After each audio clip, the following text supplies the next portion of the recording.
औज़ुबिल्लाहिमिनश्शैतानिर्रजीम बिस्मिल्लाहिर्रहमानिर्रहीम। अस्सलाम वालेकुम स्टूडेंट्स। आज हम 9th क्लास चैप्टर नंबर 2 का जो हमारे पास टॉपिक था इक्वेशन ऑफ मोशन, उसको हमने कंटिन्यू किया हुआ था। तो हमने फर्स्ट इक्वेशन ऑफ मोशन को भी स्टडी कर लिया था, उसके बाद सेकंड इक्वेशन ऑफ मोशन को भी डिस्कस कर लिया था। तो आज हम थर्ड इक्वेशन ऑफ मोशन को स्टडी करेंगे। जिस तरह मैंने आपको बताया था कि आपने जो फर्स्ट इक्वेशन ऑफ मोशन की एक्सप्लेनेशन और डायग्राम को सेकंड इक्वेशन ऑफ मोशन में भी लिखना और थर्ड इक्वेशन ऑफ मोशन में भी लिखना, ठीक है। बकाया आपने सिर्फ डेरिवेशन चेंज करनी है, बकाया वही सेम रहेगा। तो हमने फर्स्ट इक्वेशन ऑफ मोशन में भी ये 5 कॉन्सेप्ट को स्टडी किया। उसके बाद हमने सेकंड इक्वेशन ऑफ मोशन में भी 5 स्टेप को डिस्कस किया, एक्सप्लेनेशन को डिस्कस किया, उसके बाद डायग्राम को डिस्कस किया। तो एक मरतबा फिर मैं आपको गो थ्रू करवा देता हूँ। तो ये हमारे पास 5 कॉन्सेप्ट हैं जिसको हम थर्ड इक्वेशन ऑफ मोशन में भी स्टडी करेंगे। तो हमारे पास फर्स्ट वन जो है इनिशियल वेलोसिटी है, सेकंड है फाइनल वेलोसिटी, थर्ड है एक्सेलरेशन, फोर्थ है टाइम और 5 है स्पीड। तो हमारे पास इनिशियल वेलोसिटी है क्या, यानी हम जिस स्पीड से स्टार्ट में मूव कर रहे हैं वो हमारे पास है इनिशियल वेलोसिटी। और फाइनल वेलोसिटी हमारे पास क्या है, यानी वो वेलोसिटी जिस वेलोसिटी पर हम पहुंच चुके हैं, यानी एंडिंग पॉइंट। और ए हमारे पास क्या है, एक्सेलरेशन होता है, यानी किसी भी गाड़ी की स्पीड में इजाफा हमारे पास क्या है, वो एक्सेलरेशन है। और टी हमारे पास है टाइम, और एस हमारे पास है डिस्टेंस, यानी हमने कितना फासला तय किया है। सो बेसिकली इन पांचों चीजों का आपस में रिलेशनशिप होता है और हमने इन 5 कॉन्सेप्ट को तीनों इक्वेशन में भी डिस्कस किया। अब हम मूव करते हैं थर्ड इक्वेशन ऑफ मोशन की एक्सप्लेनेशन पर।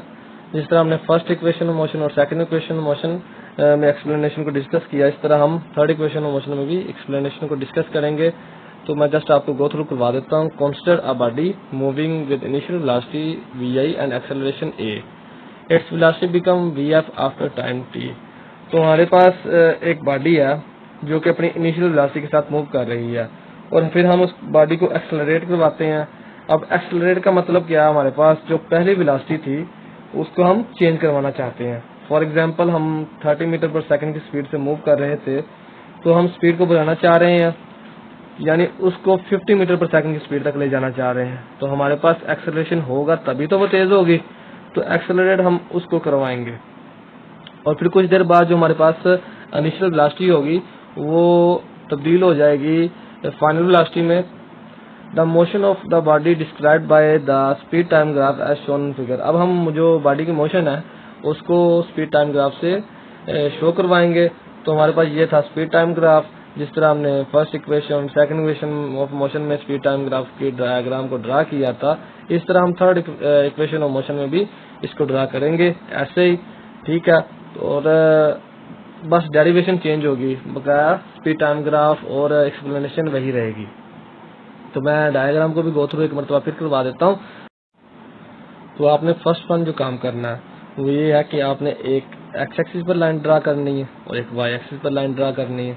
और जब ये लाइन आपस में मर्ज होंगी तो आपने उसको पॉइंट का नाम दे देना ओ पॉइंट, यानी ओरिजिन पॉइंट का नाम दे देना। अब ओरिजिन पॉइंट से आपने क्या करना है जी, थोड़ा सा ऊपर इनिशियल वेलोसिटी को ड्रा करवा लेना है और फाइनल वेलोसिटी को ड्रा करवा लेना है, ठीक है। अब फाइनल वेलोसिटी से एक आपने डॉटेड लाइन आगे लेकर जानी है और इनिशियल वेलोसिटी से भी एक डॉटेड लाइन आगे लेकर जानी है, और इन दोनों लाइनों को आपस में मिला देना है।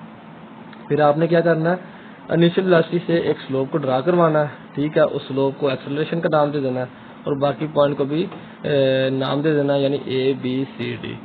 अब आपने जो है एक्स एक्सिस पर जो लाइन ड्रा की है उसको टाइम का नाम दे देना और वाई एक्सिस पर आपने स्पीड को ले लेना।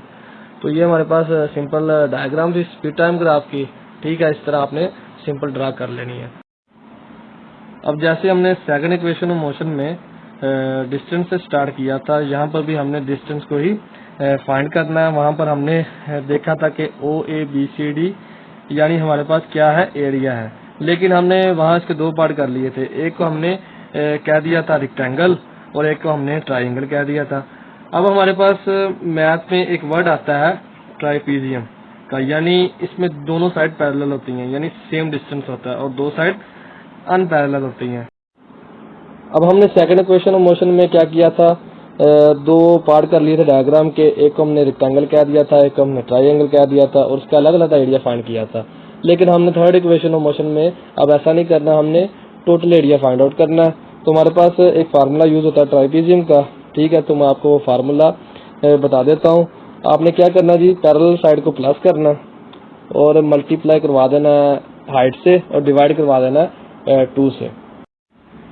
अब हम एरिया ऑफ ट्राइपीजियम को ऐसे डिनोट कर देंगे आगे जाके, तो हमारे पास क्या आ जाएगा, OABD is equal to OA plus BD divided by 2 multiply OD। अब हमारे पास जो पैरेलल साइडें हैं वो है OA प्लस BD। वो कैसे, हम डायग्राम में देख लेते हैं। हमारे पास OA एक पैरेलल साइड ये है और BD हमारे पास एक पैरेलल साइड ये है, ठीक है, ये दोनों आपस में पैरेलल है। तो हमने OA प्लस BD को एज अ पैरेलल साइड ले लिया और OD को हमने एज अ हाइट ले लिया और डिवाइड करवा दिया 2 पर। अब हमारे पास डेरिवेशन में क्या होगा जी, हमने एरिया ऑफ ट्राइपीजियम को एस से डिनोट कर दिया, तो हमारे पास S is equal to OA plus BD divided by 2 multiply OD, ये इक्वेशन बन जाएगी। अब 2 यहाँ पर डिवाइड हो रहा है, तो दूसरी तरफ जब जाएगा लेफ्ट साइड पर तो ये मल्टीप्लाई हो जाएगा इसके साथ, तो हमारे पास इक्वेशन बन जाएगी 2S is equal to OA plus BD multiply OD। तो अब हम जो नेक्स्ट स्टेप करेंगे वो ये है कि हमने क्या करना है जी, BC और OD को बोथ साइड पर मल्टीप्लाई करवा देना ताकि हमारे पास OD खत्म हो जाए, ठीक है, राइट साइड पर, और जो है इक्वेशन भी बैलेंस हो जाए। तो हम BC और OD को मल्टीप्लाई करवा देंगे दोनों साइड पर, तो हमारे पास 2S मल्टीप्लाई BC और OD is equal to OA plus BD multiply OD multiply BC और OD। तो हमारे पास राइट साइड पर जो है OD से कैंसिल हो जाएगा, तो इक्वेशन हमारे पास बन जाएगी 2S मल्टीप्लाई BC और OD is equal to OA plus BD multiply BC। अब हमने नेक्स्ट स्टेप में क्या किया है जी, हमने एक्सेलरेशन के इक्वल रख दिया BC और OD को, OA इक्वल रख दिया VI के, BD को इक्वल रख दिया VF के और BC को इक्वल रख दिया BD माइनस CD के, ठीक है। तो OA हमारे पास किस तरह इक्वल आया VI के, ये देखें, OA इक्वल था VI के, इस तरह BD इक्वल है VF के, इस तरह BC को अगर हमने फाइंड आउट करना है, ठीक है, तो हम क्या करेंगे, BD टोटल डिस्टेंस में से CD को माइनस करवाएंगे, तो हमारे पास क्या आ जाएगा, BC आ जाएगा। तो इसी तरह हमने ये स्टेप किया हुआ है, BC को इक्वल रख दिया BD माइनस CD के। तो अब हम नेक्स्ट स्लाइड की तरफ मूव करते हैं। तो हमने सिंपली क्या करना है, हमने जो इक्वेशन बनाई हुई थी 2S मल्टीप्लाई BC और OD is equal to OA plus BD multiply BC, तो हमने सिंपली इसमें वैल्यू पुट कर देनी है। हमने BC और OD की जगह पुट कर देना है एक्सेलरेशन को, और OA की जगह हमने पुट कर देना VI को, BD की जगह हमने पुट कर देना VF को, और BC की जगह हमने पुट कर देना BD माइनस CD को। तो हमारे पास इक्वेशन बन जाएगी 2S multiply A is equal to VI plus VF multiply by BD minus CD।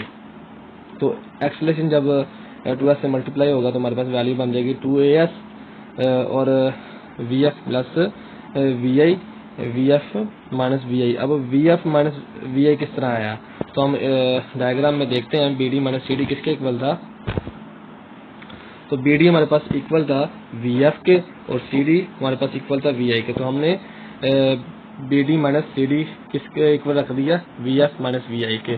तो हमारे पास इक्वेशन जब हम इनको मल्टीप्लाई करवाएंगे VF प्लस VI और VF माइनस VI को आपस में मल्टीप्लाई करवाएंगे तो हमारे पास इक्वेशन बन जाएगी 2AS VF square minus VI square. तो हमारे पास ये थर्ड इक्वेशन ऑफ मोशन थी जिसको हमने कम्प्लीटली डिस्कस कर लिया। अगर आपको किसी भी किस्म की कंफ्यूजन हो तो आप मुझे इनबॉक्स में मैसेज करें, ठीक है। अगर किसी भी चीज़ की समझ ना आई हो तो फिर भी आप मुझे बताएं ताकि मैं आपको मज़ीद गाइड कर सकूं। तो आज हमने तीनों इक्वेशन ऑफ मोशन को डिस्कस कर लिया, ठीक है। अगर आपको मेरी वीडियो अच्छी लगी हो तो काइंडली आप इसे लाइक कर दें और ज़्यादा से ज़्यादा शेयर कर दें, और मेरे चैनल पर अगर आप नए हैं तो काइंडली इसे सब्सक्राइब कर दें। ओके जी, नेक्स्ट लेक्चर में मुलाकात होती है। अल्लाह हाफिज़।